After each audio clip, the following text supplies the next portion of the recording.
தமிழ்நாடு அரசு அறிவிப்பு. கலைஞர் மகளிர் உரிமை தொகை வழங்கப்படுகிறது. வாக்குறுதி நிறைவேற்றப்பட்டது. 5000 ரூபாய். நிதியியல் கண்ணியம் ஓர் ஆரம்பம். மகளிர் உரிமை தொகை ஒரு புதிய பார்வை. அப்பாடா, நல்லது. இது இந்த மாத செலவுக்கு உதவும். முதல் சிந்தனை, இது இயல்பானது.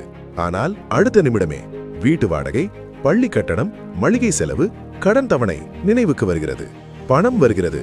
உடனே பணம் செல்கிறது. ஒரு நிமிடம் நில்லுங்கள். உங்களை நீங்களே கேளுங்கள். இது செலவுக்கான பணம் அல்ல. இந்த 5000 ரூபாய் உங்கள் முதலீட்டின் ஆரம்பம். படி 1, செலவு செய்யாதீர்கள். இந்த 5000 ரூபாய் உங்கள் வங்கி கணக்கிலேயே இருக்கட்டும். அதை தொடாதீர்கள். ஒரு முடிவெடுங்கள். 5000 ரூபாய் என்பது என் நிரந்தர குறைந்தபட்ச இருப்பு. 5000 ரூபாய்க்கு கீழே ஆபத்து. வங்கி கணக்கு 0 ரூபாய், மன உளைச்சல். இந்த 5000 ரூபாய் உண்மையில் என்ன செய்கிறது? மினிமம் பேலன்ஸ் அபராதத்தை தவிர்க்கிறது. இஎம்ஐ பவுன்ஸ் கட்டணத்தை தடுக்கிறது. தாமத கட்டணங்களை தவிர்க்கிறது. இது ஒரு பாதுகாப்பு கவசம். சம்பள தாமதத்தால் வரும் பதற்றத்தை இது தடுக்கிறது. கடைசி நேர அவசரத்திற்கு உதவுகிறது. இது வெறும் பணம் அல்ல. இது உங்கள் மெத்தை. இது உங்கள் பாதுகாப்பு. உங்களிடமே சொல்லுங்கள், இந்த பணம் இல்லாமலும் என்னால் சமாளித்திருக்க முடியும்.